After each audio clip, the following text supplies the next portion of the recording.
Hello everyone and welcome back to another tutorial from Finance for Beginners. In this video, I'm going to show you how you can download and install the Pocket AI trading application on your smartphone. So let's get started right away. First of all, open up the iOS App Store or the Google Play Store, depending on your device.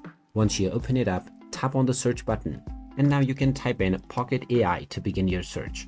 When you find the Pocket AI application by Pocket Investments LLC, you can tap on it and you will see the install button. Tap on the install button, which will then begin the download and installation of the app on your device.